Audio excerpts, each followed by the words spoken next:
talk about culture for a minute. There's a bunch of different ways. There's so many ways I can talk about this. There's a hierarchical culture. That's that Fortune 50 culture, black hat, Darth Vader culture I came out of at GE. Okay? Very structured, very formal, take no prisoners. What do you want to do? There's the clan culture. You familiar with that? Clan with a C, not a K. All right? That's family-owned businesses. Okay? Family-owned businesses, they seem to be fairly directive. Nothing against any of us in this room. You know, we're a family-owned business as well. There is not as much dissent. Okay? There is a lack of diversity. There's a lack of authority in the business because only dad knows what to do, right? Or mom, whatever the case may be. You know? And in our case, it's mom because they don't pay attention. And there's a potential for abuse of power. Not a criticism, it's a reality. You think of all the family-owned companies you may know.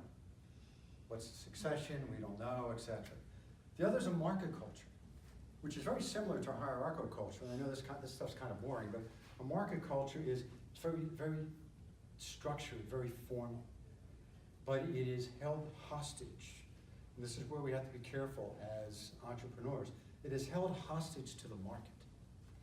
And external influences tend to come in and influence your culture because revenue is down, profit is down.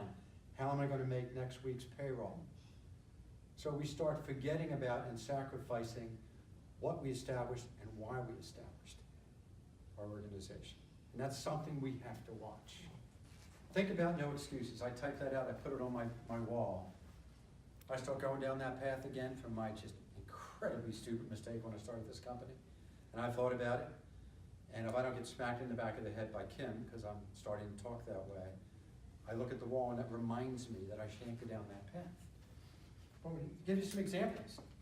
You know, when you have bad culture, you have lack of focus. You have lack of profit. You have lack of performance. You have lack of accountability. You have lack of growth. You have high turnover. Or you don't have high enough turnover because they're too comfortable and they won't leave and you really need them to. And there's some of that as well.